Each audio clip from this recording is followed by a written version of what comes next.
increasing international connections, these households weren't really domestic at all.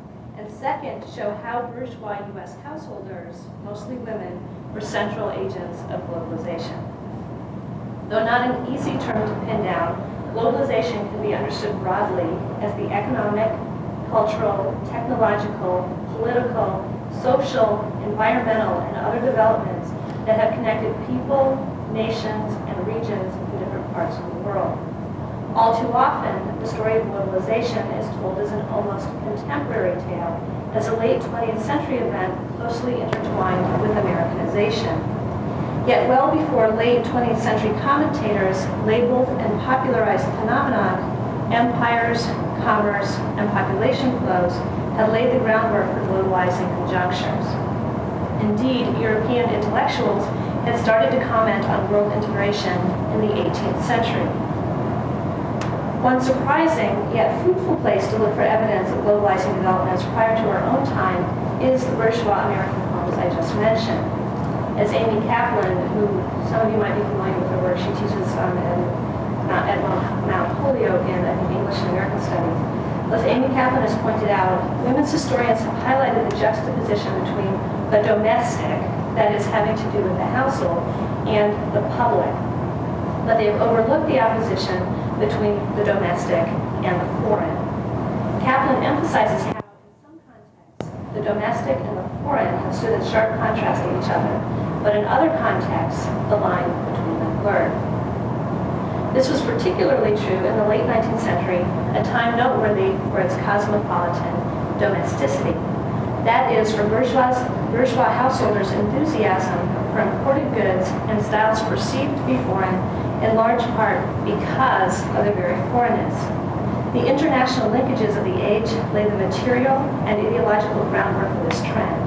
But cosmopolitan domesticity was more than a reflection of globalizing developments. Globalization narratives often emphasize capital and production, but as Arjuna Padarai has shown, and he's somebody who's written on very contemporary matters, consumption is just as crucial to the globalization story. Beyond revealing how the international context profoundly shaped even the innermost sanctums of domestic space, considering consumption reveals how bourgeois American women, in their capacity as homemakers, participated in international relations. In the late 19th and early 20th centuries, bourgeois Americans commonly regarded U.S. household interiors as expressions of the women who inhabited them. Motivated by that logic, American women with money to spend turned to their homes to define themselves. One such woman, more typical in her taste than in her extraordinary wealth, was Bertha Honoré Palmer.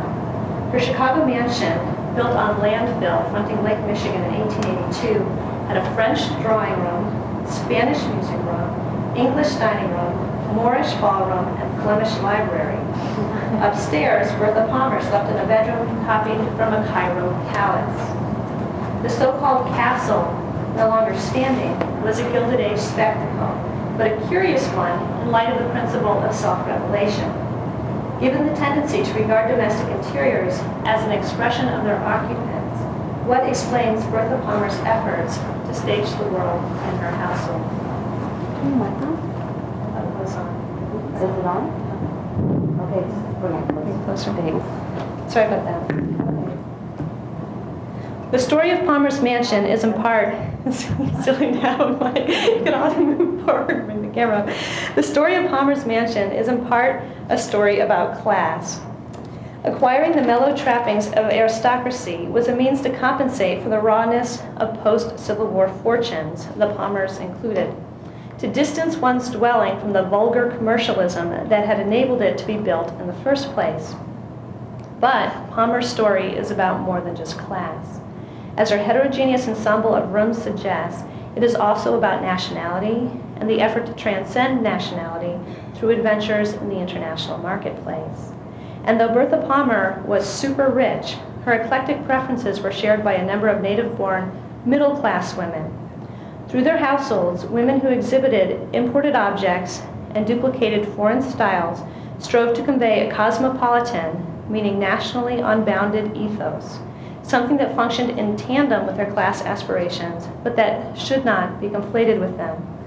Their cosmopolitanism implied an appreciation of other people's, and particularly, but not exclusively, Europeans' artistic production and cultural attainments. And it also implied a valorization of ethnographic knowledge and varying degrees of identification with people outside the United States.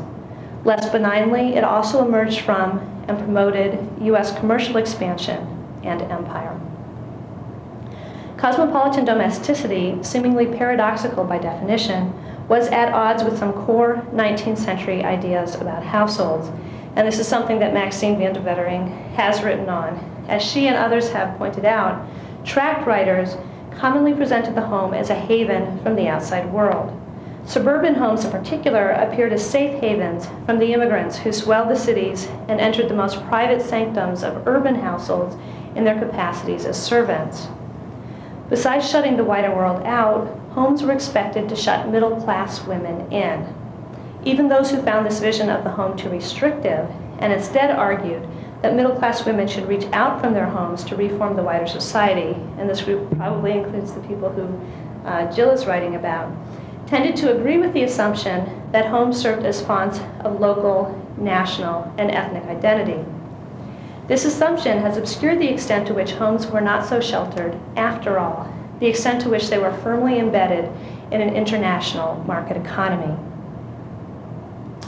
So let's turn to the cachet of the foreign.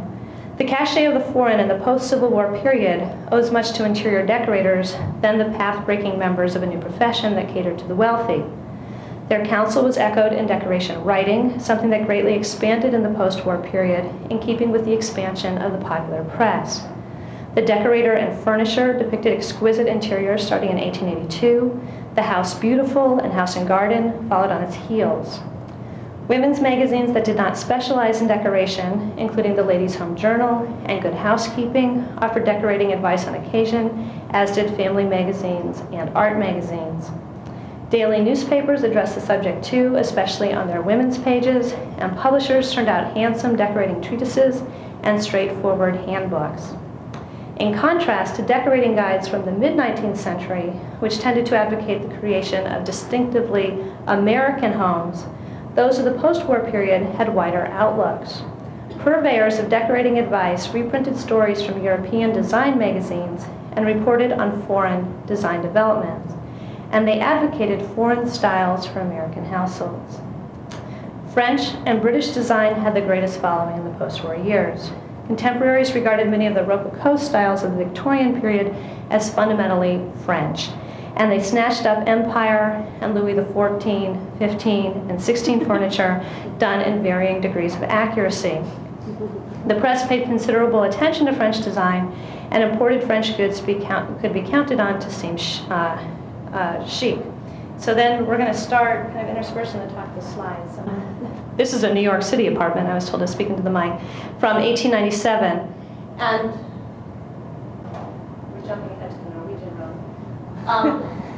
The slides, I know they're a little bit hard to see, but basically it's French Empire style furniture, so made in the US, but understood to be a French style. And then the thing that I want to draw your attention to is on the left-hand side of the picture, there's a portrait of the woman, and then all the plates that are around it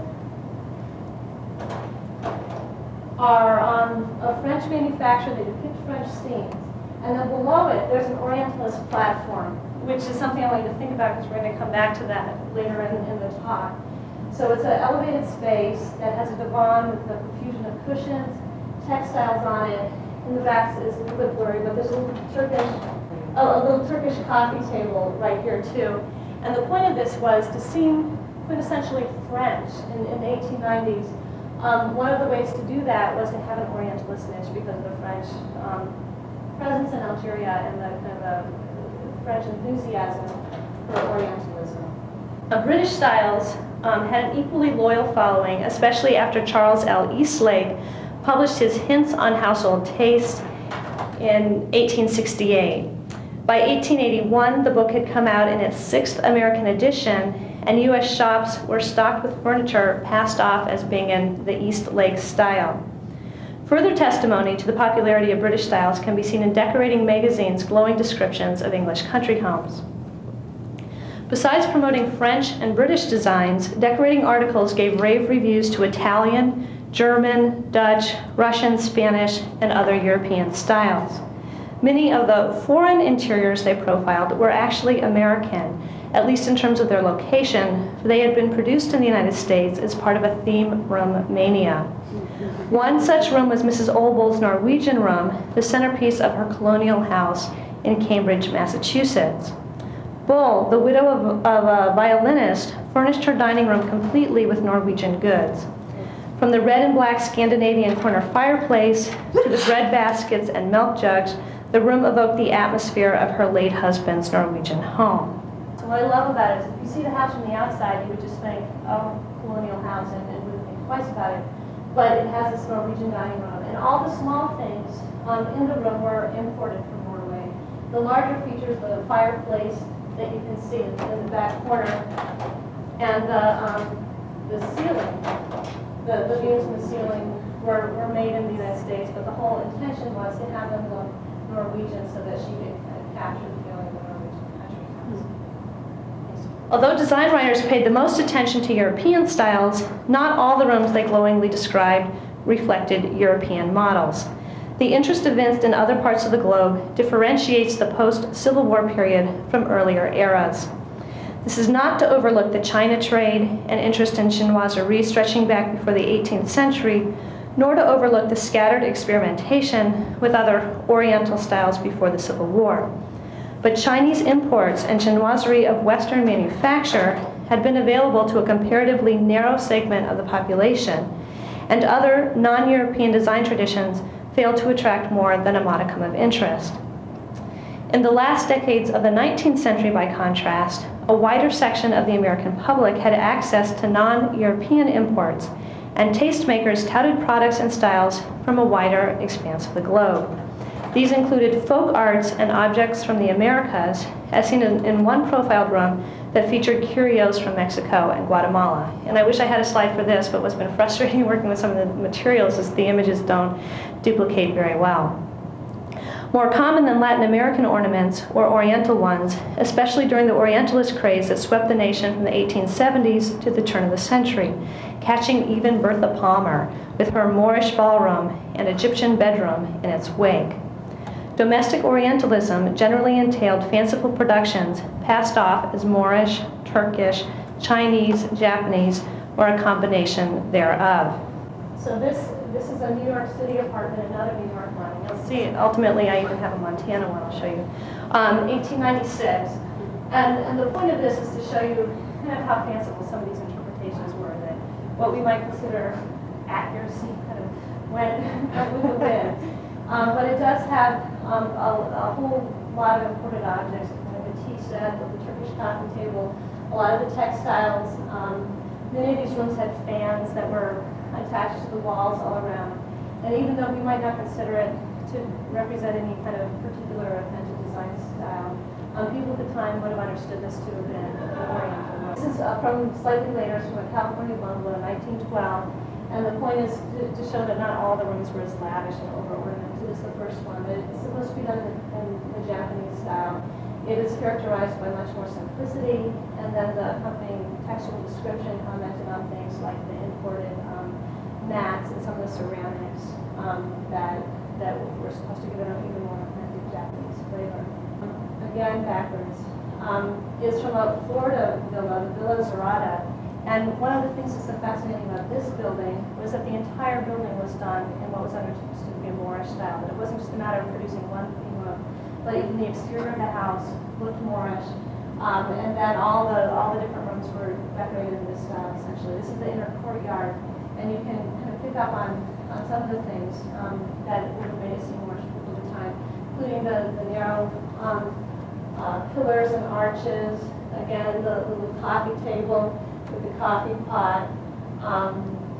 It's hard to see in this slide. There were tiles that were, here you can see a little bit over here, tiles that were on the wall that went around the courtyard.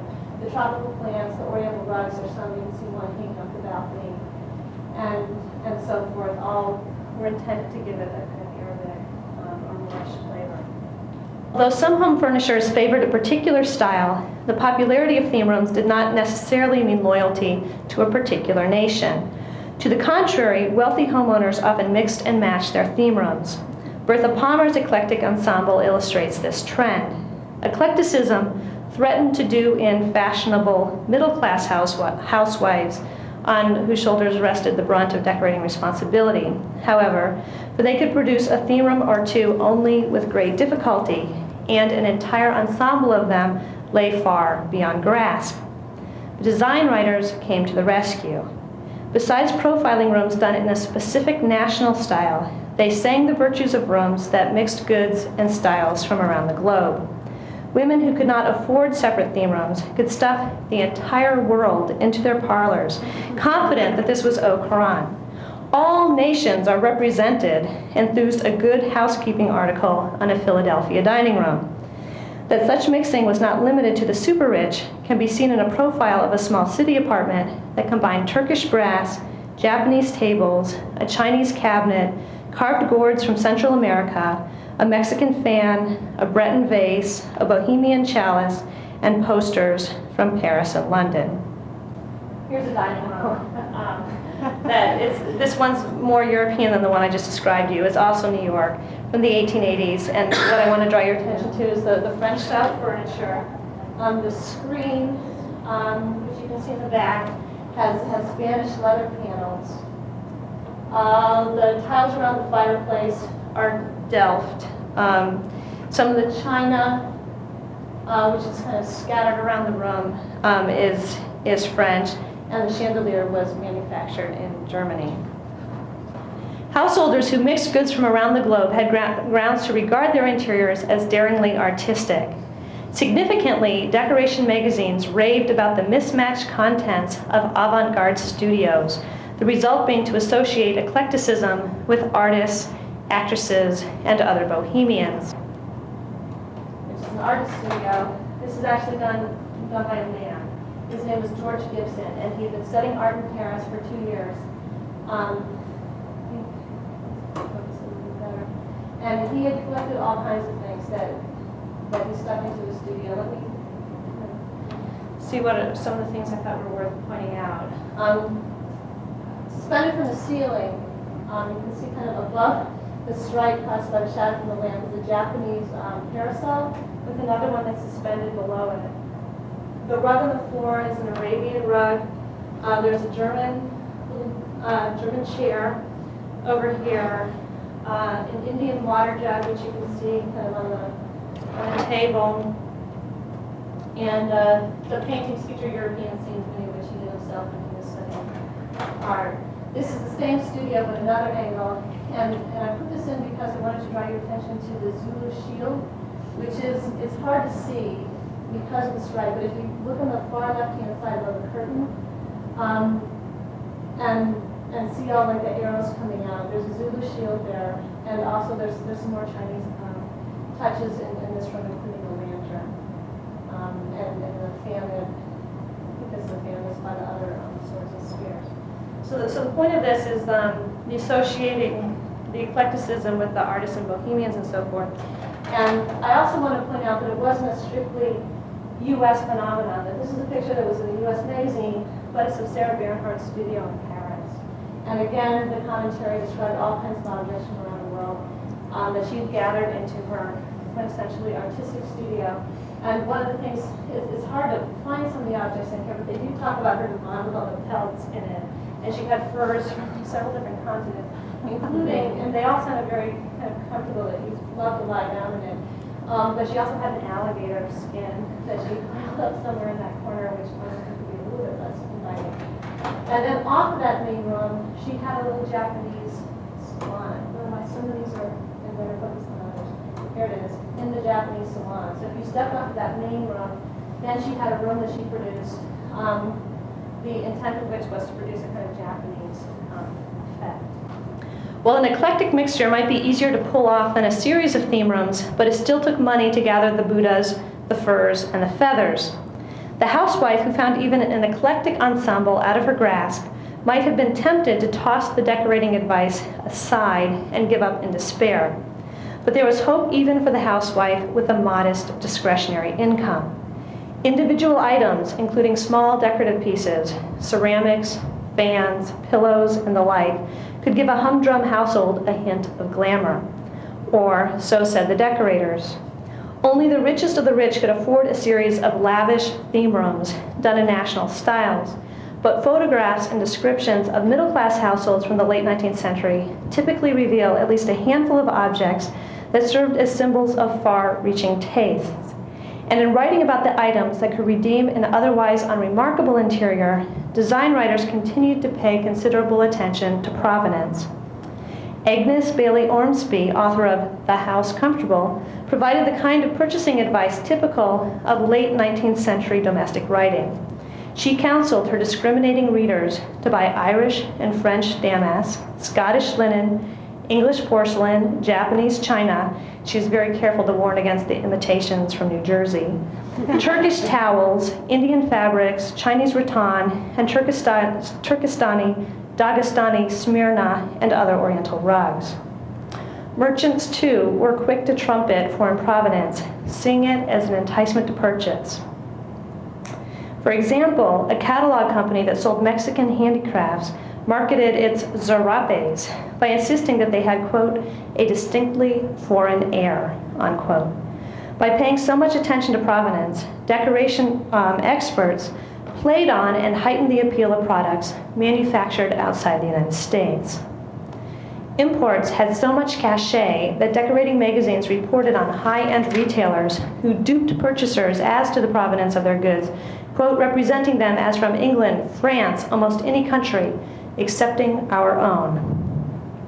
In a similar effort to capitalize on foreignness, U.S. manufacturers of Oriental rugs embellished their advertisements with pictures of berobed and turbaned men, pyramids, and reclining Oriental women.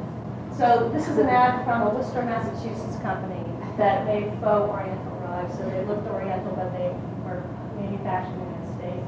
And the point is how they felt like they had to wrap themselves in the trappings of authenticity and advertise their product by featuring the women in the marketplace, the camels, often had pyramids and things in the background, just to make them seem more authentically Oriental. If the decorating objective was foreignness, then the more foreign the better, and non-European touches struck Euro-Americans as the most foreign of all. The amount of attention paid to the wider world in writings on domestic decoration was more than just a freak of fashion. It was a reflection of the nation's position in a globalizing world. The late 19th century was not only the heyday of the European empires, it was also a period of growing U.S. engagement overseas, as manifested most notably through its own commercial expansion, commitment to empire, and missionary impulses.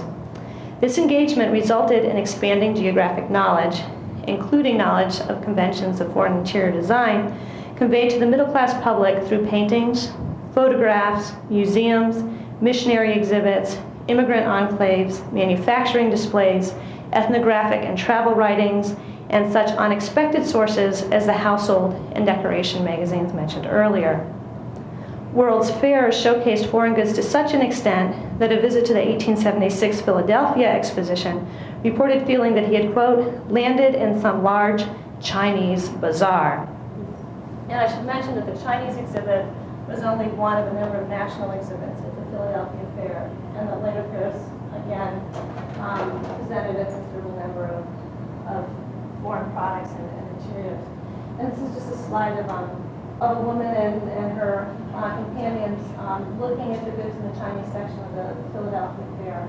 And then this is also the Philadelphia Fair, and it's part of the Japanese exhibit, that they had kind of a separate building that was constructed by Japanese workmen and was supposed to reproduce a Japanese interior, but also in the main exhibit halls, then the different countries that sent goods that had displays like this one, where they would, in this case, present their pottery or porcelain in kind of a context of the fairgoers being able to see the artistic production from various parts of the world. Overseas travel also played an important role in disseminating decorating knowledge. Quote, travel broadens the mind and makes it more hospitable to new ideas, claimed one article. Hence, the furnishing accessories of foreign countries with their unexpected designs and colorings become more and more appreciated. The more that Americans ventured beyond their borders, the more they learned of the world, and the more they coveted what they saw. The interest in foreign wares went hand in hand with availability. The mass market took off in the post-Civil War period.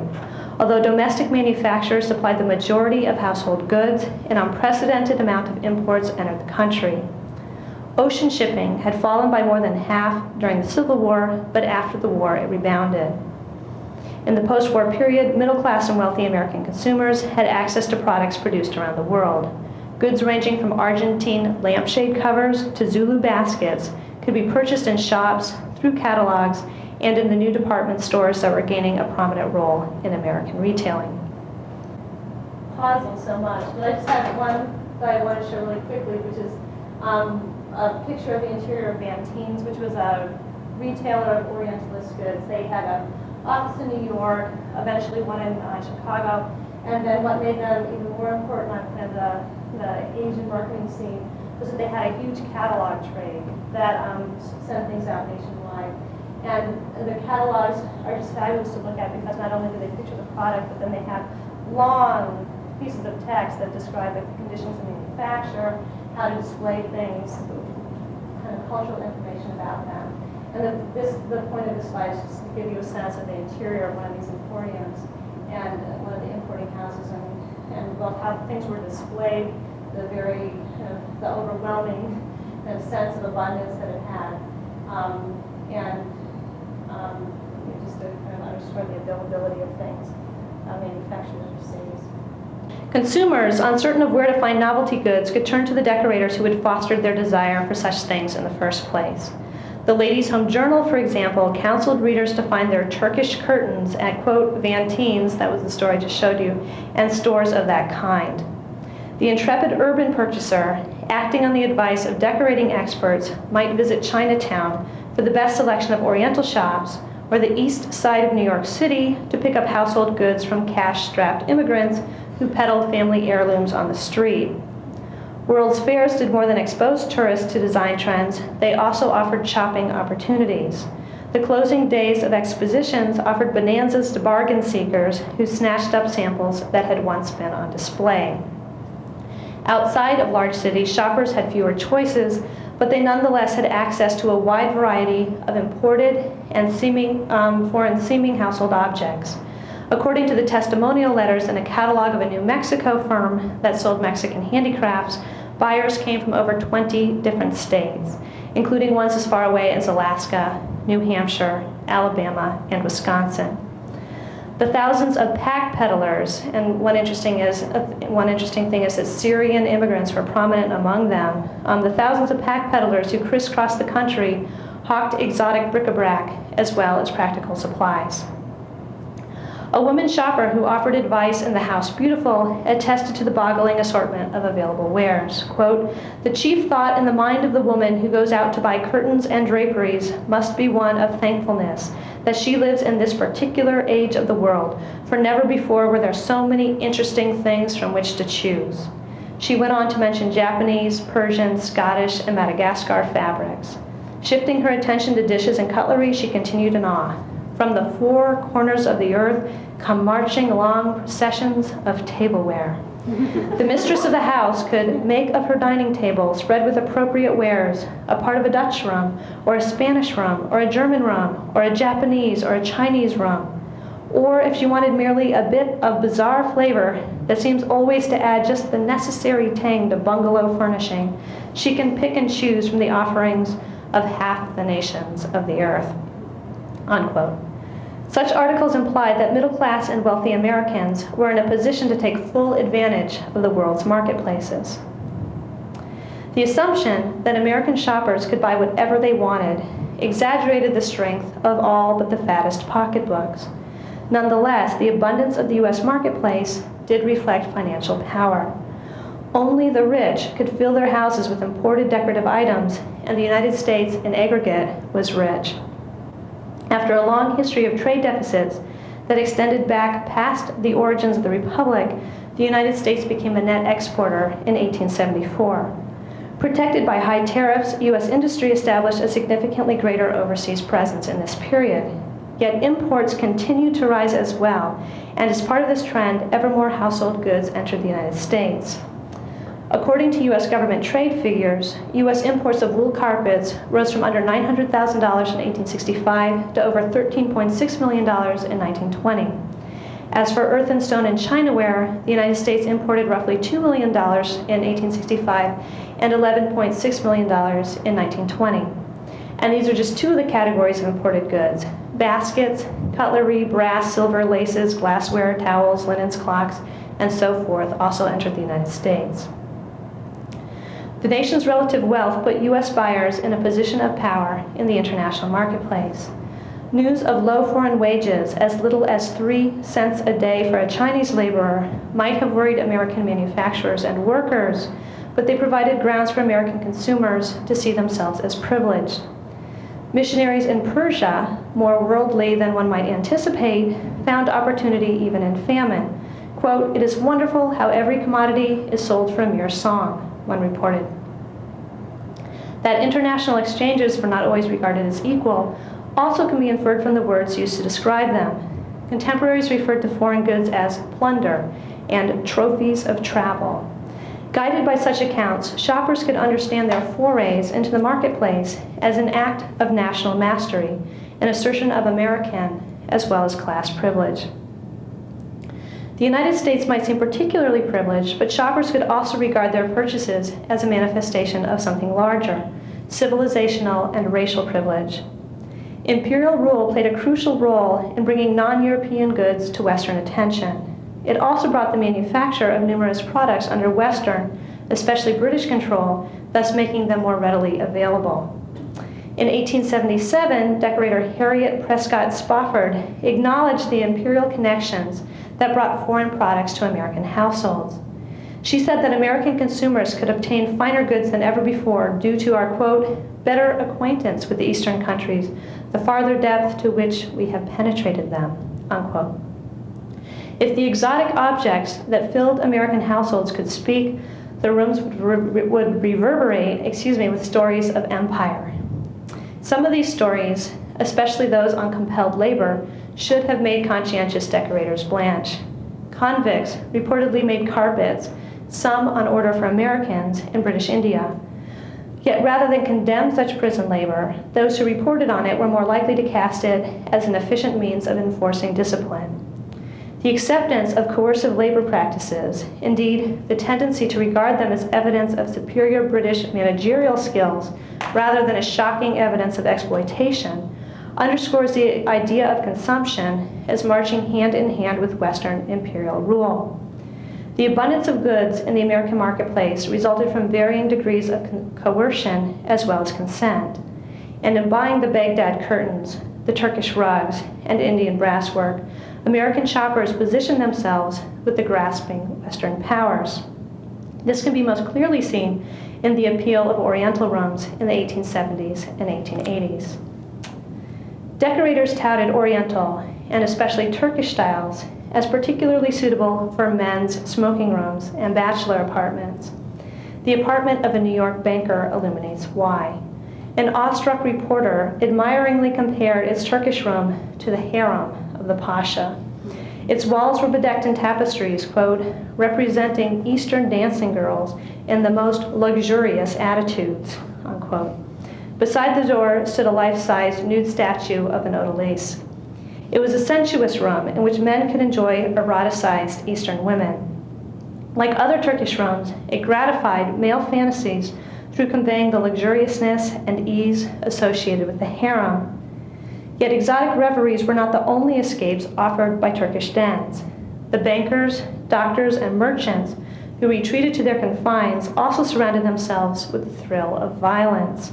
Many such rooms had weapons prominently displayed on the walls.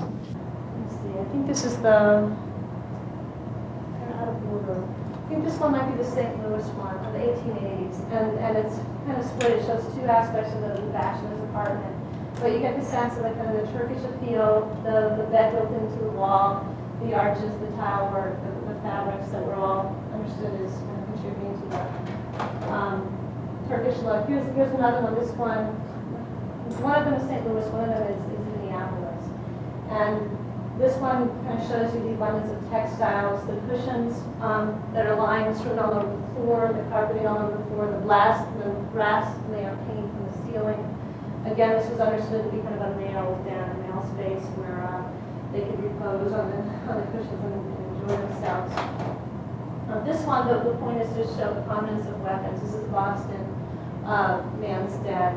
And it has some pictures, for example, above the mantelpiece you see then an Arab dress. But one of the most dramatic features of it are the small daggers and other weapons that were prominently displayed. It was no coincidence that Turkish and other Orientalist rooms became popular in the apogee of European imperialism. Oriental smoking rooms were cultural manifestations of imperial politics. They resulted from Western knowledge of Eastern styles, however jumbled and perverted, and Westerners' ability to obtain Eastern products.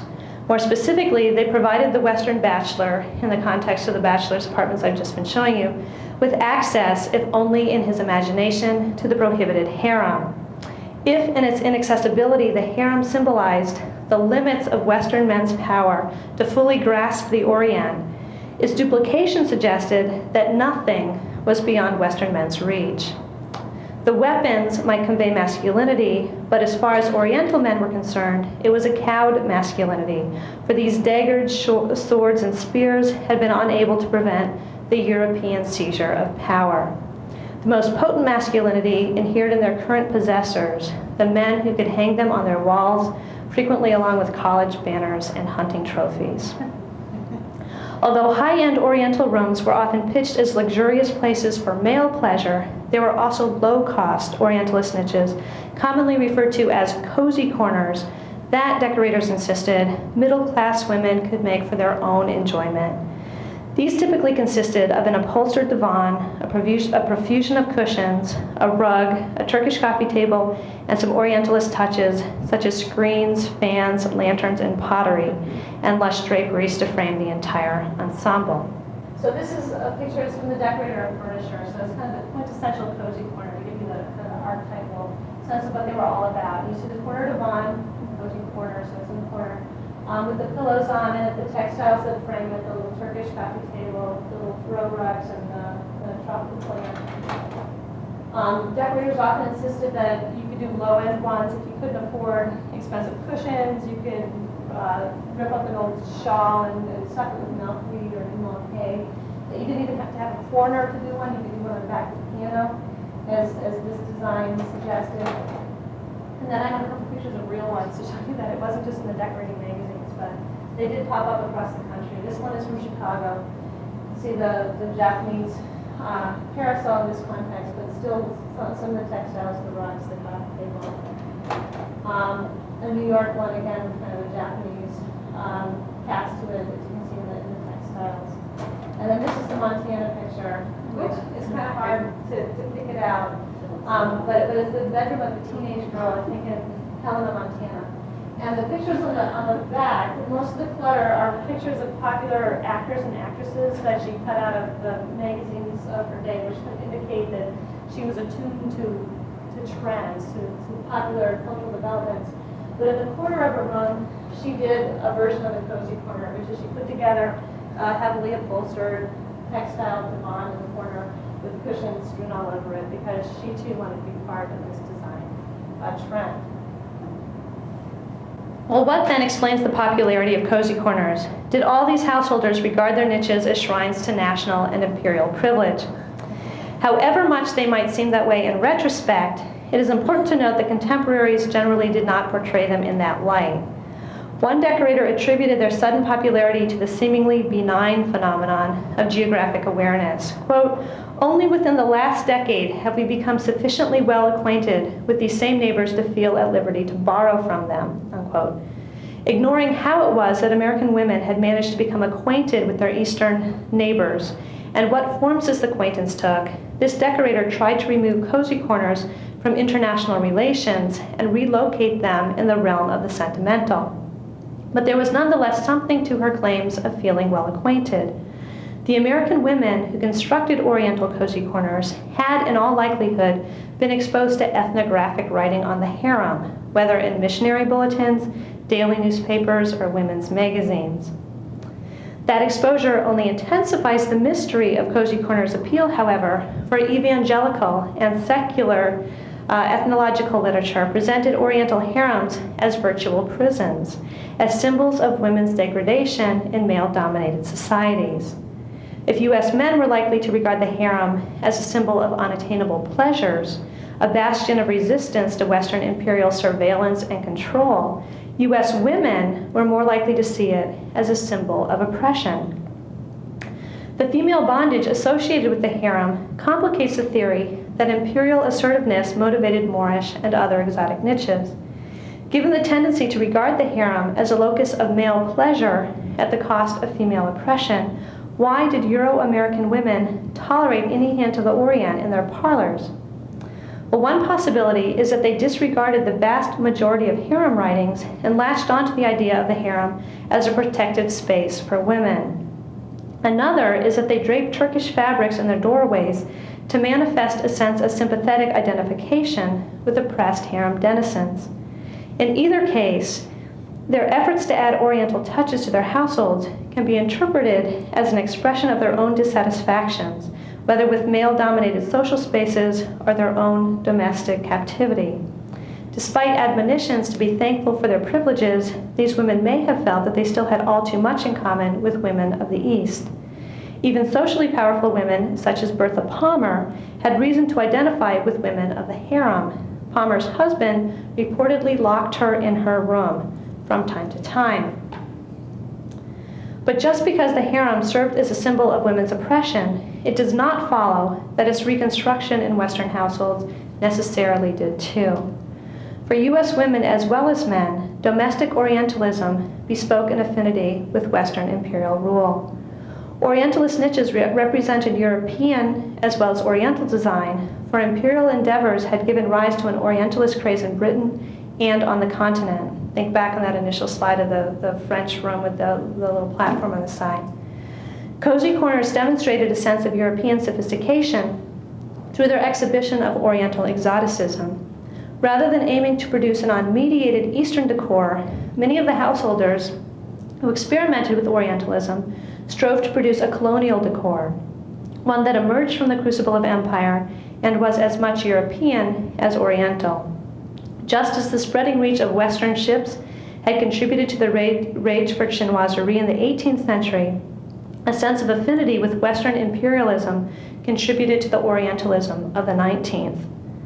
Like the public exhibitions that broadcast messages about Western imperial power, fin de siècle household spectacles made manifest the benefits of U.S. commercial expansion in a Western-dominated political economy.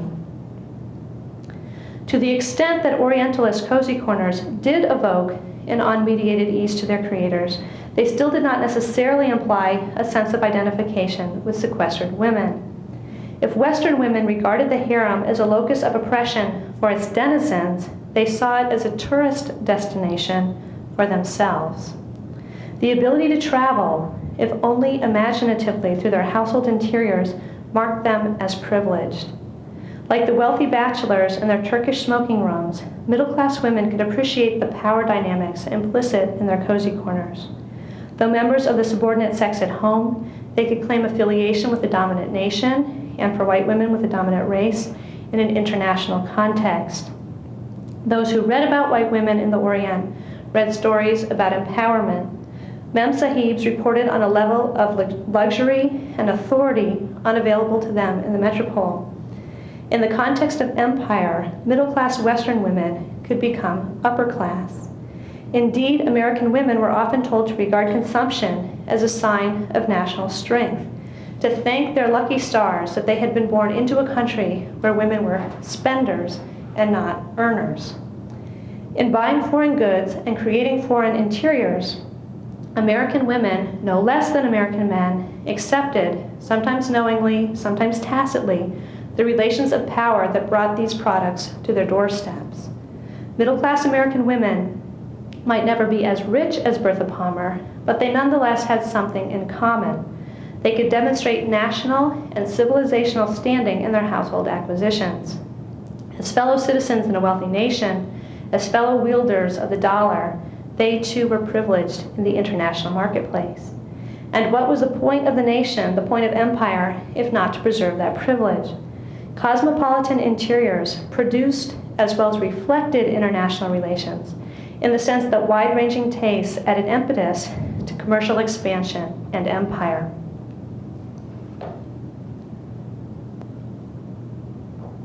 The commercial power of the United States and its association with empire in the years after the Civil War make it tempting to interpret the appeal of foreign goods and styles strictly as an expression of national and Western power.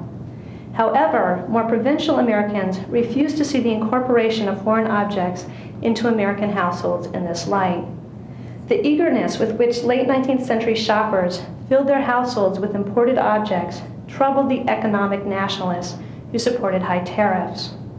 Nor did the passion for foreign products make sense to cultural nationalists, foremost among them the colonial revivalists, who thought that American women should surround themselves with American objects to better foster patriotism and good citizenship in their children. The penchant for the foreign also countered the nationalistic programs of those who wanted to spread a more narrow-minded vision of American domesticity. This group includes the missionaries who shipped household goods to China, the American colonizers in the Philippines, who likewise strove to reproduce the conditions of home, and the reformers who attempted to Americanize Native Americans and immigrants by persuading them to embrace appropriately national domestic influences.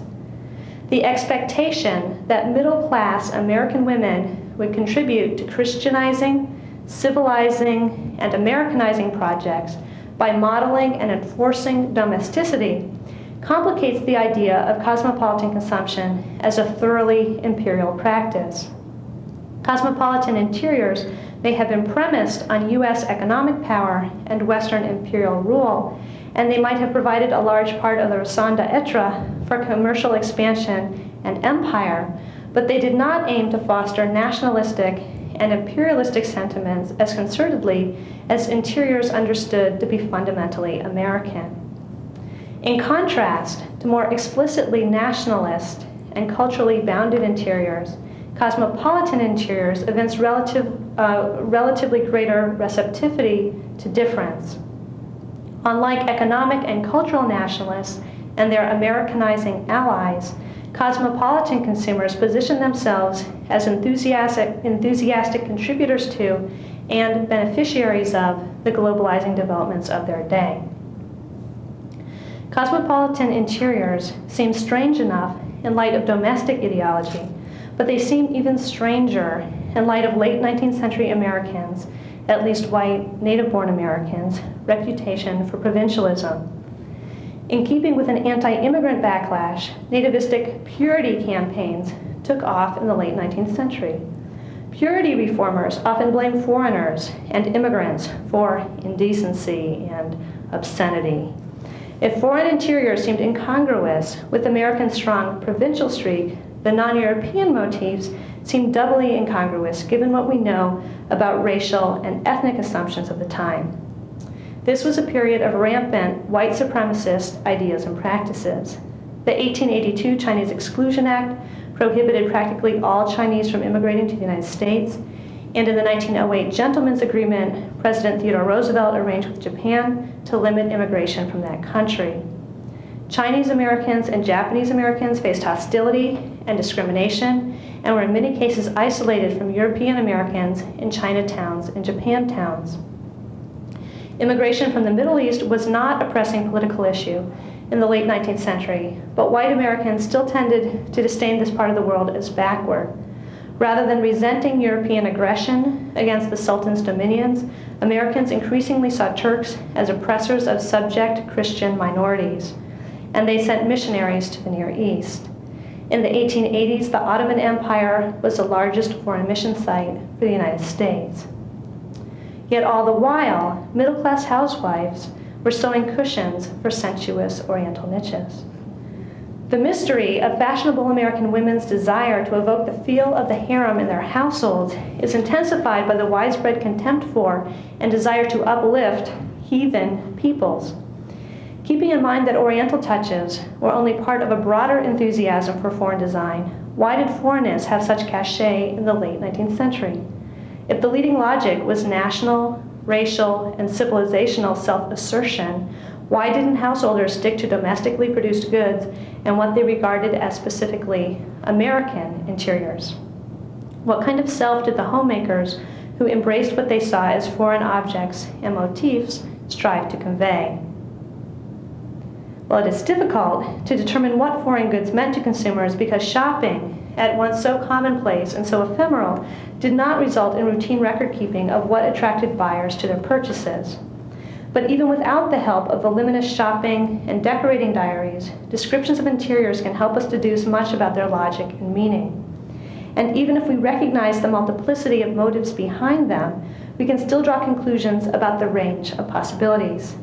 If the eager acquisition of foreign products can be interpreted as an expression of imperialist sensibilities, or at least a toleration of imperialist practices, it also can be interpreted in very different terms, as a reflection of cultural insecurity and receptivity to outside influences. This was especially true for rooms done in European styles, but it was likewise true for Orientalist touches. Rather than seeing themselves as the stalwart defenders of local manufacture, or as the guardians of local or national decorative traditions, and rather than being bent on imposing US culture on the wider world, the American women who sought foreign objects for their households demonstrated an eagerness to be at the receiving end of cultural transmission. Their decorating efforts can be read as an effort to transcend the nation, and an effort to claim the cultural capital they believed their nation lacked. Although cosmopolitan US consumers assumed that Europe had the greatest hoard of cultural capital, they regarded such capital as potentially global in its origins and range of circulation. That consumers look to their household goods as links to the wider world can be inferred from writings on home furnishings. A House Beautiful contributor who counseled setting the dining room table with items from around the world, characterized the arrangement as a kind of geography lesson. Quote, "Each item upon a table thus spread from so many different sources has its own story to tell of the country whence it comes, the way it was made, and the uses to which it would have been put in the homes of the peasant or artisan had it not journeyed to America instead." Another decorating account maintained that the attraction of outlandish belongings was the, quote, "change they impart to the mind. The effect is somewhat similar to that of travel, in which the strangest things have the greatest charm."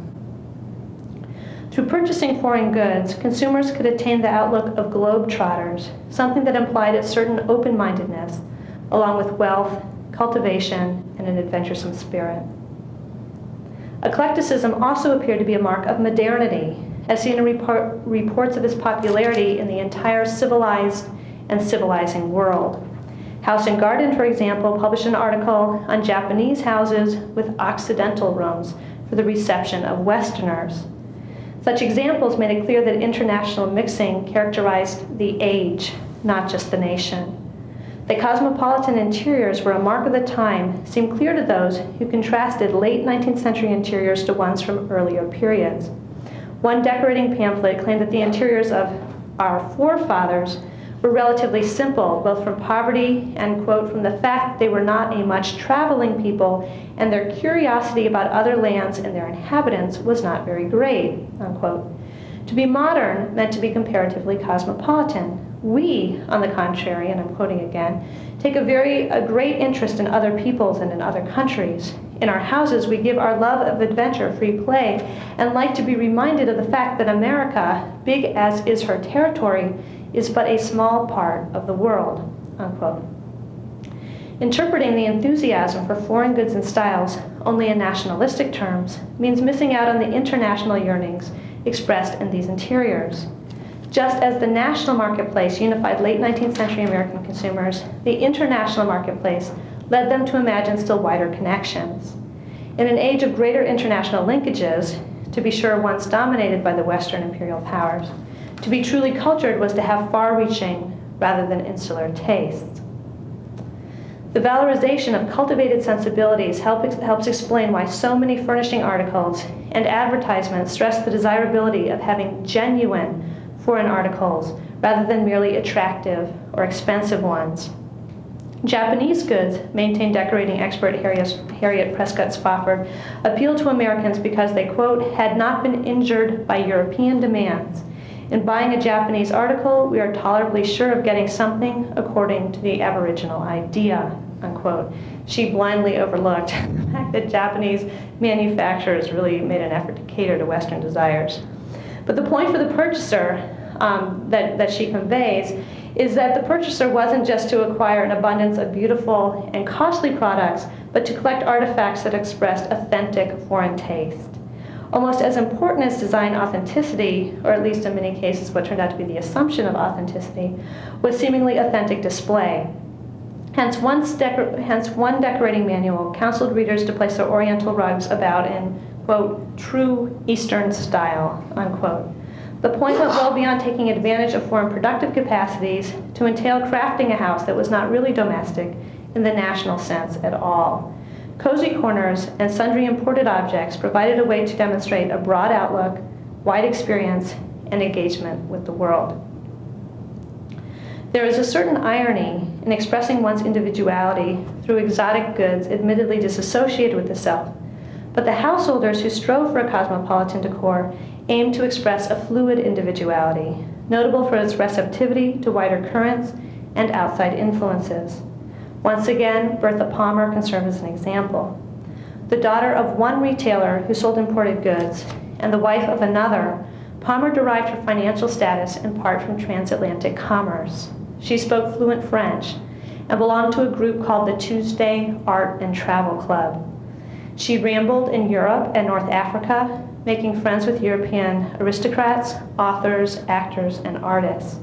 In the early 1890s, as chair of the Board of Lady Managers of the World's Columbian Exposition, she aimed to make the Women's Building the most cosmopolitan of all the fair's exhibits. The cosmopolitan individual, by downplaying the conventions of a particular locality or class, could imagine new allegiances with people of very different backgrounds who nonetheless share their artistic taste, expressiveness, and open-mindedness. Writings on decoration encourage these imagined allegiances. Good Housekeeping ran an article on pottery from Provence that highlighted its worldwide markets. Italy, Egypt, Spain, and the South American republics imported the most. But the pottery was shipped to, quote, all ports of the 7 seas, to San Francisco, Petersburg, Hong Kong, and New Orleans. Devotees had supposedly formed a transnational cult, in the words of the article. Casserole owners could regard themselves as members of an international community of like-minded consumers. This is not to deny the considerable limits to domestic cosmopolitanism. It did not imply a belief in the essential equality of all human beings or a profound understanding of other nations and cultures. Those who mixed and matched imported objects fabricated the exotic. Those who sought imported items that had been crafted to suit their tastes or who arranged them so they felt familiar domesticated the wider world, denying its difference and asserting their own appropriative power. And even those who strove for authenticity may have furthered imperialist ends, at least according to the reasoning that commercial supremacy demanded greater understanding of potential markets. The cosmopolitanism of consumption, premised on unequal economic and political relations between people of various countries, was a cosmopolitanism in which American consumers only superficially, and in some cases only imaginatively, engaged with distant producers. And they did so as a privileged purchasing class. Cosmopolitan domesticity was often only implicit, something manifested by objects and their arrangement, rather than something articulated into a theory of engagement with the wider world. Though inherently political, it was more a posture than a conscious political movement, and although it made gestures toward universalism, it remained closely intertwined with the hierarchies of its day. But its complicity with empire, indeed its contingency on empire, does not mean that the cosmopolitan ethos should be interpreted only as an assertion of US power. The enthusiasm for European goods and models makes late 19th century Americans seem especially colonial in a cultural sense. There's at least one French writer who regarded the export of French goods as a means to civilize barbarous peoples. But the passion for products and fashions of even wider provenance beyond Europe also reflects a sense of cultural dependence. Like upper-class Latin Americans who regarded European styles as a means of proving their civilizational standing, cosmopolitan consumers in the United States asserted their class and national status through acknowledging foreign superiority in matters of taste and style. Seen in the most penetrating light, cosmopolitan domesticity comes across as a phenomenon that benefited from and promoted empire. But the appreciation of other people's cultural production that it reflected and mobilized can also be seen in a more benign light, as a necessary, though not sufficient in itself, precondition for international understanding. Fin de siècle cosmopolitanism did reflect a sense of national, racial, financial, and civilizational empowerment, but in acknowledging these and other shortcomings, it is important not to overlook the relative receptiveness of the cosmopolitan ethos, something that stands out in greater clarity when we consider that some contemporaries saw it as a threat to national self-assertion. The Americans who objected to exotic interiors did so not only because of their aesthetic qualities, but also because they regarded them as too heterogeneous to be appropriate for the United States. They echoed British and French cultural critics who maintained that taste should be national, by which they meant that it should be shared by everyone in the nation and that it should indicate specifically national sensibilities. Calls for households decorated in a particularly American way were in keeping with calls to purge domestic servants, generally understood to be either African American or foreign-born, from American, understood in this context to mean middle-class, native-born, and white households. They also were consistent with efforts to persuade immigrant women to adopt a more American aesthetic in their decor. Amelia Muir Baldwin, a Boston-born interior decorator and designer who, as an older woman, taught Americanization courses to immigrants, called for racially and culturally appropriate interiors in a 1916 essay. Quote, "In our own houses, we are certainly happier if we have a background which expresses something of ourselves racially and individually. A Turkish harem, however well done from a decorative point of view, is ill-adapted to the uses and ideals of domestic life in this country." She went on to object to the French style as, quote, "foreign to our genius," unquote. The unapologetic imitation revealed in eclectic interiors struck critics as an embarrassment for a rising power. Seeing eclectic interiors less as a sign of imperial sensibilities than as a sign of imperialized ones, more parochial purveyors of decorating advice called for a distinctive national style, by which they often meant the colonial revival. After originating in the 1870s, the colonial revival became the most popular U.S. style by World War I. The simple lines and relatively sparse interiors of the colonial revival represented not only a rejection of excessive ornament and clutter, but also a rejection of receptivity to international design trends. Colonial furniture stood for ethnic purity in an age of immigration, for national boundary setting and assertion in an age of international connections. Along with the colonial revival style, the mission style and arts and crafts movement gained popularity as reactions to cosmopolitanism. The mission style can be seen as a southwestern version of the colonial revival. For their part, arts and crafts advocates favored styles that had evolved from local traditions and products made from local materials. They saw the movement as particularly Anglo-Saxon. The irony of these nationalistic and racially inflected styles was, of course, their mixed antecedents. Both fans and critics of the colonial revival acknowledged that its origins were really more English than American, and that it also reflected Oriental influences. As for the mission style, it stemmed from Spanish taste and traditions, which in turn had Moorish antecedents. The British origins of the arts and crafts movement likewise deserve mention. But contemporaries persisted in viewing these styles as American, and that explains much of their appeal. They were part of a protest against the cosmopolitan ethos. Home economists joined in this protest by pronouncing hygienic American households stripped of the bric-a-brac, ornate furniture, and lush draperies that had characterized many cosmopolitan interiors as models to the world. This is not to say that nationalistic styles gained absolute domination over American decoration in the early 20th century. After shipping disruptions during World War I, foreign items again flooded American shops in the 1920s, but decoration writings paid a decreasing amount of attention to foreign origins. Novelty had run its course. The unprecedented access to the world's marketplaces of the late 19th century had become mere routine in the 20th. Imported goods became increasingly domesticated in the sense that many lost their foreign connotations and cachet. When Bertha Palmer died in 1918, leaving her imported porcelains to her sons, they became mother's heirlooms, family pieces that evoked bygone days in Chicago as much as in China. On to the conclusion. The turn-of-the-century opposition to cosmopolitan domesticity may not have triumphed absolutely, but it nonetheless provides the context necessary to understand the relative inclusiveness of cosmopolitan interiors. In contrast to their critics, who advocated greater national self-assertion in domestic decoration, cosmopolitan consumers regarded their homes as loci of interaction with the wider world, as manifestations of open-mindedness and cultural receptivity.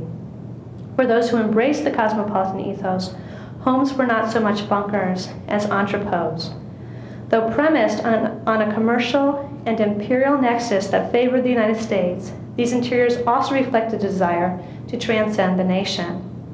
Eclectic decorative endeavors suggest that late 19th century middle-class American women can be characterized by more than just narrow-mindedness, insularity, and cultural aloofness, that they also can be characterized by a search for novelty and difference, a deeply ingrained consciousness of the wider world, and a sense of cultural dependence.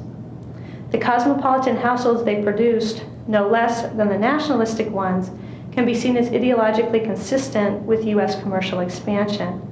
Yet they also testify to a U.S. position in the global economy more complex than the self-assertion usually thought to characterize the nation in this period. They reveal the coexistence of imperializing impulses and a post-colonial mentality vis-a-vis Europe. They show the implications of globalizing developments for household consumption and the significance of household consumption for globalization.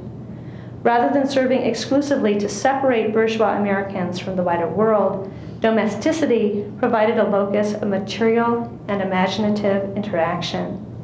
In the late 19th century, cosmopolitan consumers imported the American dream. Thanks.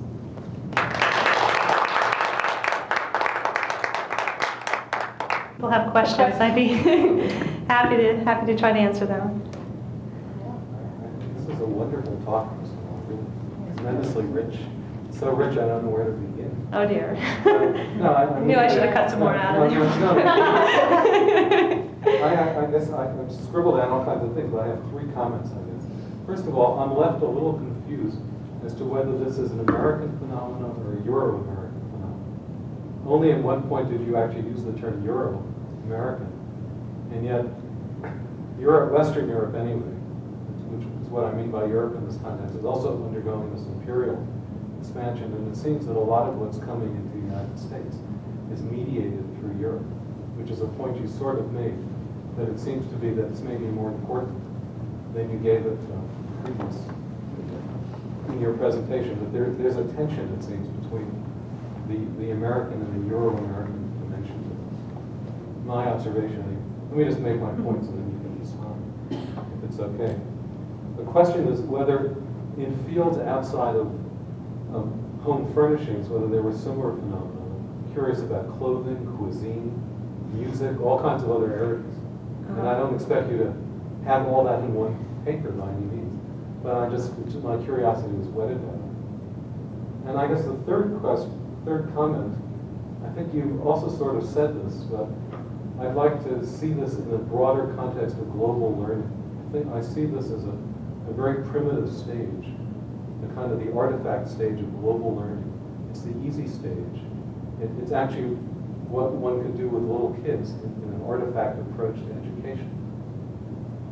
Before you can get to a higher level of learning, which involves discourse, languages, other kinds of things. And I wondered if that's, I don't know if that's a useful comment or whether you would agree with that.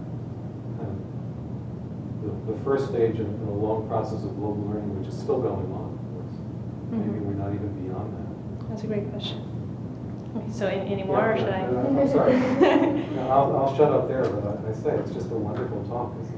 Well, those are great questions. I think with the first one, with the Euro-American, it's something that I was trying to convey, but maybe I should have done it a little bit more explicitly, that I think a lot of the design writings in the United States emphasized what was going on in Europe, and that a lot of this stuff came to the United States secondhand. So like the European influences came, I guess, directly from Europe to a certain degree, but I think the sense of some things as being more exotic, particularly Orientalist stuff, I think the stuff from Central and South America wasn't mediated so much through Europe, other than in the sense that if the Europeans validated what was understood to be exoticism, then it was okay for people in the United States too as well. And that I think the American householders who embraced a lot of the Orientalist things that they embraced did so in part because it was European. I don't think that's 100% of the story, that there were, I think, contexts in which it seemed that they really thought that they had something authentic and didn't make any kind of reference to Europe, so that it would only be through kind of reading a lot into their consumption that you would conclude that everybody thought it was European. But there certainly was a lot of writings that suggested that to keep current with the Europeans, that would involve adopting design influences other than the traditionally European ones. But the thing that I think is harder to answer with that question than just the amount of the European influences was thinking about Euro-American in terms of like people of European descent living in the United States. And one of the methodological problems for me in doing this research is I've tried to find out more about African-American households and households of people other than kind of WASPy backgrounds. And it's much harder to get a sense of what was going on in their houses. And I know people like Elizabeth Cohen has written on immigrant households and what has gone on in those. So there's, I have a little bit of a sense of that and the constant pressure that they were confronted with on the part of Americanizers to like strip their households of the foreign things and to produce these hygienic domestic science households understood to be quintessentially American. But I'm not sure that I could speak to, say, the African-American households, just because in the things I've looked at, and I have made an effort looking at African-American newspapers and magazines, there isn't as much writing on domestic design. So I'm not sure if phenomena like the cozy corners had much of a following beyond Euro-Americans, meaning people of European descent. None of your examples, by the way, were from the American South. Was that? Yeah, so actually, I do have lots of examples from the American South. Some of them, none of the slides, but actually I might have cut that out in putting the house together. But there were like import shops. I found, like I've been looking through newspapers from Atlanta, from New Orleans. There's a woman, I believe her name is Jane Brown, who's written on Orientalism in Texas, who has found that she looked at a number of Texas towns and found a kind of a popular Orientalism that manifested itself. She looked a lot at artwork, but a little bit at furniture, and found that that was something, or ceramics and so forth, and that had a following, and located a number of emporiums. I found in New Orleans there were multiple shops identified in their advertisements in the newspapers, Oriental import shops, ditto for Atlanta. And then some of those newspapers had writings on interiors made to look Oriental. Also, a lot of the Latin American interiors I found were produced in the South. And not, Texas, we're talking more, again, Georgia and Louisiana. So I think they were part of this trend. And when I've given this talk before, I start off with a different slide, not the New York apartment, I kind of gave you the reduced version, but where was that house from? Galveston, Texas, and it's so French that it's the Louis Louis the 14th, and the point was is the daughter had made a trip to Paris. It was a wealthy family, and came back, and she said, "You've got to redo the living room because we're just not up with it. So the South is part of the story. I don't know, it might not be, quite as much on the cutting edge as New York City, but I've also found like cozy corners not only in Montana, but in places like Denver as well. So it's something that did extend beyond the eastern seaboard. So then you asked about affiliate oneself with a world that was understood to be a world of aristocratic privilege, emanating particularly from Paris, but that brought kind of the super rich together from the entire civilized and civilizing world in favoring certain forms of dress that would identify themselves as insiders. And then in juxtaposition to basically the producers of a lot of the materials of the goods that they were wearing, so that people who were seen as being peasants, poor, or primitive, were excluded from this imagined world of fashion. Even though, what's so fascinating to me about this is that there were like these imagined intellectual communities of who belongs and who doesn't, but they existed in juxtaposition to the world of production. And the people who made a lot of like all the imported silks weren't really included as in the popular imaginations as being part of the community, because they didn't, when they wore the silks themselves, they didn't cut it in the same way, and then also because they were the producers. And that the whole point, I think, was to kind of deny the links to the production and to imagine the connections with the consumers, and to deny the extent to which the markets really were linking workers in different parts of the world to consumers in the United States. And then the third chapter is a chapter on cuisine. So I don't have a music chapter. I'm tone deaf, so I'm not going to go there because I wouldn't get it if I ever listened to anything. But the third one is on cooking, and then that does a lot more with like the Caribbean purveyors of like the tropical fruits and so forth, and also the appeal of recipes of things perceived to be foreign, the macaronis, the chilies, the curries, the chop sueys, the admonitions to like go to Chinatown to get the bamboo shoots if you can't find them in your local grocery store. And then theme parties where middle-class women would dress up in the clothing of a particular nation and then try to serve the accompanying food, and how I interpret that as a manifestation of popular geography, that this was an effort to kind of demonstrate geographic awareness as well as inculcate it in others. And then the final question, so the point is that the household furnishing was part of a much larger kind of movement. I guess the final one is something that'll be really useful for me to think about when I go back home, but it's the broader context of global learning. And one of the things that I argue, and I know this chapter probably seemed plenty long to you, but it actually is much longer than what I just presented. And one of the things that I argue is that a lot of popular geography, or the geographic knowledge that U.S. consumers had about the wider world, I think was associated with the objects they purchased for their households, because a lot of the writings wasn't only on which countries produce the best stuff and how to display it authentically, but also on the conditions of manufacture, and who were the workers who made the rugs, or who made the pottery and so forth, and what were their living conditions like, what were the working conditions like, and what their villages were like, what their countries were like by extension. So that if you read like the decorating magazines, they're not quite like the National Geographic magazine in the time period, but there's an awful lot of international ethnological writing in those, so that the objects are sort of a pathway into understanding the rest of the world. And what's so interesting about that pathway then is that it provides a particular outlook on the rest of the world, that a lot of the writing tried, there were some acknowledgments of incredibly oppressive working conditions, but a lot of it was aimed at romanticizing the conditions of the workers and making the entire kind of relationship seem benign. That the advertisers in some of these magazines are the importers, and so they don't want to really focus on the horror stories, but provide these rosy pictures that make consumers feel very comfortable with the conditions of the workers in other countries and on their relationships vis-a-vis the workers. So in terms of going into discourse and language and so forth, I think I try to get at the broader context of global learning, like through the clothing chapter, the cuisine chapter.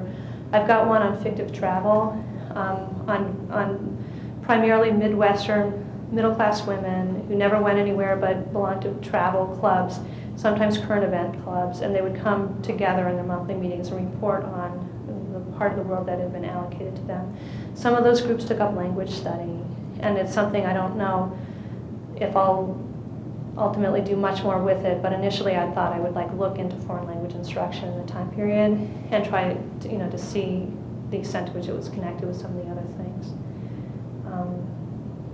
And whether it's a first stage, I don't know if there is like a set teleology or if it is one of many developments that are kind of coming together at a particular moment and doesn't necessarily indicate, an inevitable progression of geographical learning. And Angela? I was really struck by the sort of irony that at the same time that there's this tremendous anti-immigrant nativist sentiment, and you pointed out the exclusion of Asian immigrants in particular. There's this incredible fascination with their stuff, right? And that made me think of a couple of questions actually. So the first is I did notice that you mentioned like Irish tea towels or something like that, but it seems like most of the objects are from really far away places that do not in fact have immigrants that come to the United States. And so I'm wondering if that's something that you noticed or that you deal with at all, that the objects that these householders are appropriating are objects from people that they don't have to worry about actually seeing in their own neighborhoods. And then related question is that I was also wondering, in terms of this receptivity that you're talking about of other people's cultural productions, if the same people who are exhibiting this kind of receptivity with regard to foreigners are exhibiting that same kind of openness to people of different backgrounds within the borders of the United States. In other words, are they interested in, say, Native American artifacts? Are they interested in African American quilts and Native American baskets and that kind of thing as well? People put in the driveway holding a lantern. Okay, that would be something else. Okay, so it's a good question. So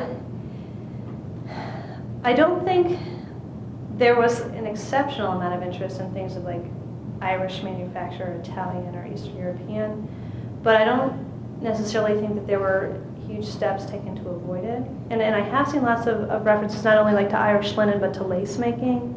And then in terms of thinking about how objects also conveyed geographical knowledge, there were like various manufacturing displays, not only with World's Fairs, but just displays that would take place in different cities that would show like the contented foreign artisan making the product that then would be available in the U.S. shops. And often it was Irish workers, who would make the lace, and then the shoppers could come and like watch the happy Irish women make the laces and then buy some to take home. So to the extent to which things of, say, Irish or Italian or Eastern European production like didn't dominate the market, it's not clear to me that it would have been because of like anti-immigrant backlash, that it might have had more to do with like networks of distribution or the kind of goods being made essentially, not necessarily for luxury in the highest of high senses, but for the international market, it implied a certain amount of luxury in the sense that the object would have to seem distinctive or valuable enough to transport such long distances, and that might explain why the entire talk wasn't on on Irish production or similar things. And as for were the same people interested in like Native American or African American things, I think it's easier to speak to the Native American issue than the African American issue because the design writing doesn't talk about African American quilts. But there is a lot of writing in the time period about the Native American baskets. And often that gets lumped then ultimately with like the Central American stuff, that sometimes it's like the same retailers that would stock both. And I think the two kind of movements went hand in hand, that the Native American movement kind of went alongside the interest in things that were Central American because it was all seen as kind of like the indigenous American artistic production. And then I have seen, I didn't emphasize Native American stuff in this talk, but a lot of the interiors that have like the exotic items would have, like the Navajo blankets or rugs or pottery. So that definitely, I think, was something that accompanied the things I've been talking about that people at the time construed as exotic, that Native American production was often construed in very similar terms. But the absence of African American stuff is very interesting.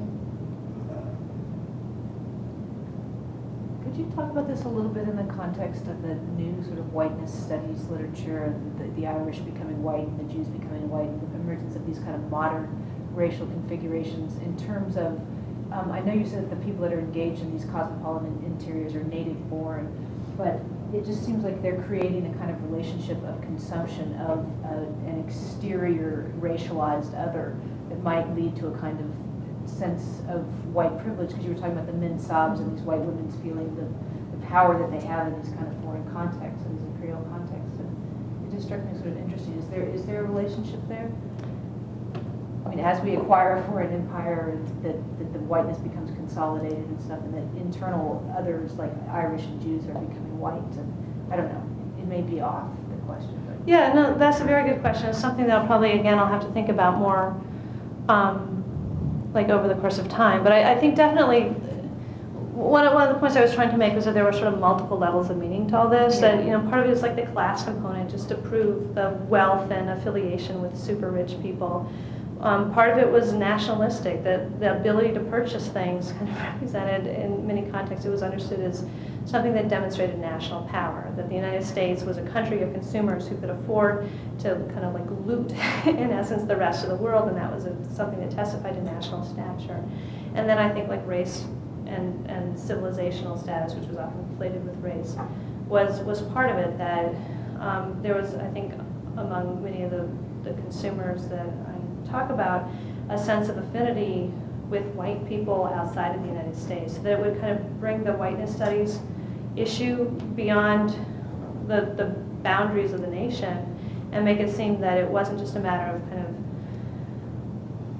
of determining who was white or not in a domestic context, or integrating like recent like Southern European or other immigrants into a sense of whiteness, but also taking kind of WASPy people or Anglo-Saxon people who would have identified themselves as Anglo-Saxon or otherwise in the United States, and having them claim affinities and identities with people who they understood to be white in a European context.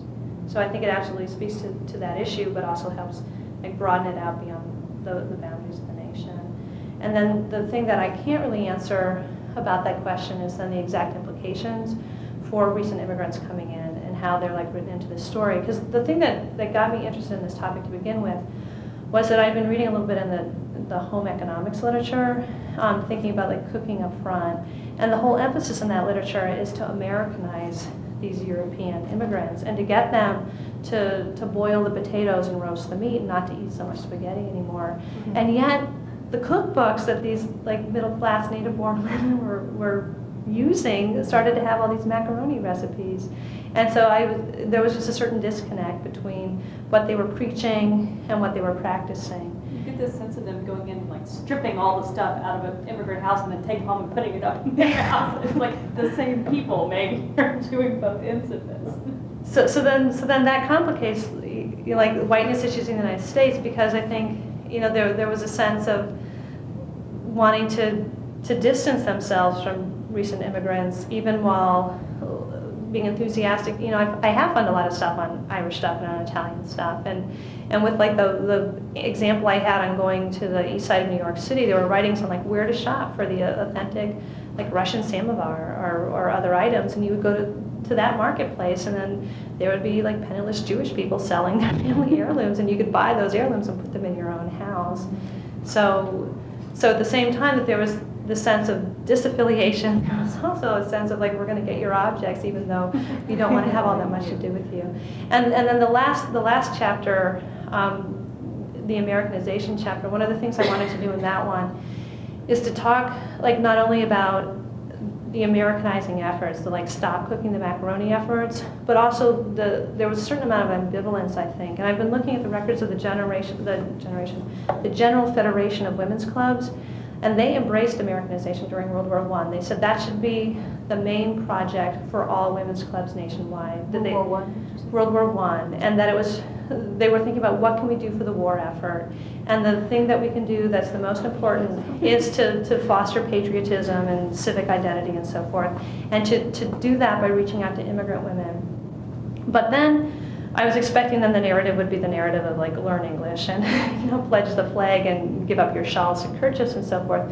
But then they talk in their writings that they disseminate to the club members about like how to be effective Americanizers, and they said learn foreign languages. That to like get the Italian women, you have to know something of their language so that you'll be more effective, and you have to go into their neighborhoods, and you have to like not know the enemy. In essence, that was kind of like what they're implying. You have to get to know who these people are who you want to Americanize. And then I found various accounts of like club women who one week they would like invite the Italian women in, and they would teach them to roast the meat and boil the potatoes.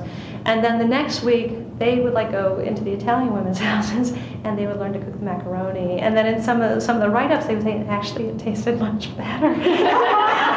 so that's what that's what I'm trying to get at is how at the very time that is, I want to end, because this is where I think the story leads.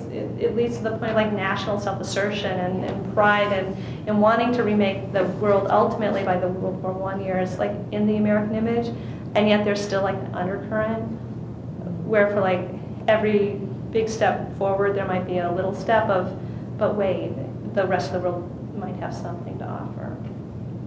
Because I think in terms of situating this historiographically, I think the overwhelming majority of the literature on the United States and the wider world in my time period it focuses on the Americanization narrative. And it's really, really one-sided. It's just all about exporting the American dream, Americanization efforts, exporting the movies, the culture, the so forth.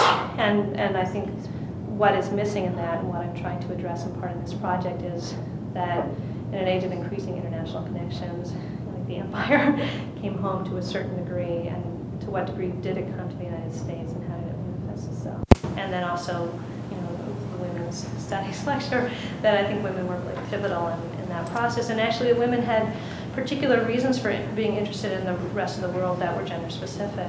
The whole thought about solidarity with women overseas, the sense of having, shared gender identities and linkages that could lead American women to go reach out to immigrant women. Maybe thought was we have nothing in common. We speak different languages, we're different classes, but yet we're all women, and that provided a certain amount of impetus to trying to get to know or interact with other people. And I find that particularly in the fictive travel research, where these women are taking these imaginative study tours. When they come back and they report, a lot of it is on the monuments, the economy, things like that.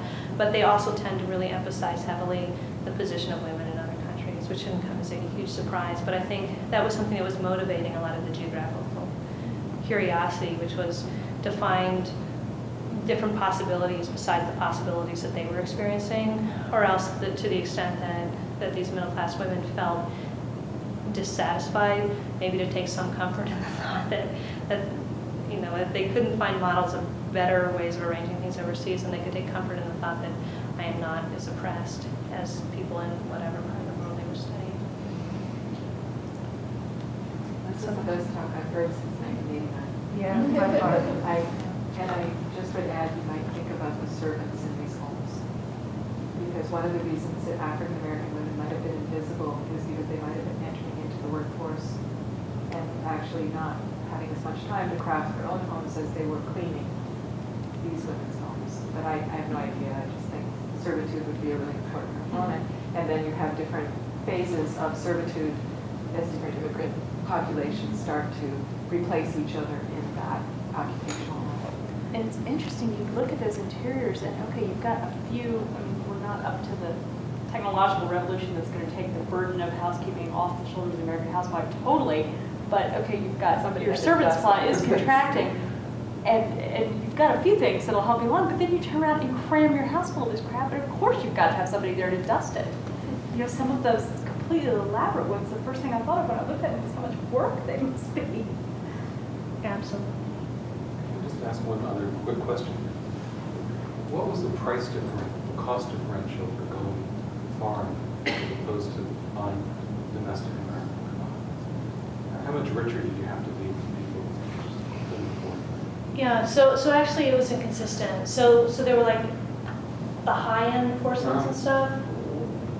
None of us would have been able to afford it I mean, in for that middle time class period. women who were. But the thing is, that sometimes they marketed this stuff, like in describing what was available in the marketplace, they would pay attention to price. Sometimes the articles would say you have to shell out a little bit more to get it. Sometimes the articles would say it's actually cheaper to get it. So it's not clear that there was a consistent pattern, with price. Although it was clear, for the very high-end European stuff, if you could have a chandelier like the one in the dining room, then that costs serious money. But for the smaller objects, the towels and the pottery that you put on your table, the price didn't seem to be consistent in one direction or the other. And could you order stuff like this from Montgomery Ward's or Sears Roebuck? Yeah, so that's actually a good point. So you could get stuff, like some of the lower end Japanese porcelains you could, but ultimately they formed alliances with U.S. like domestic manufacturers, and a lot of like their pottery at least was of U.S. manufacture, and that to get some of the imported stuff you would have to go like not so much to Sears or Montgomery Ward's, but to department stores or to the specialized purveyors. But it isn't to say that if you look through the Sears and Montgomery Ward's catalogs that everything is domestic manufacture. That they do have a lot of imported stuff, a lot of the textiles and so forth. But it's just certain categories of goods they don't seem to have as much as like wand makers in Philadelphia or other stores. We should stop and thank you.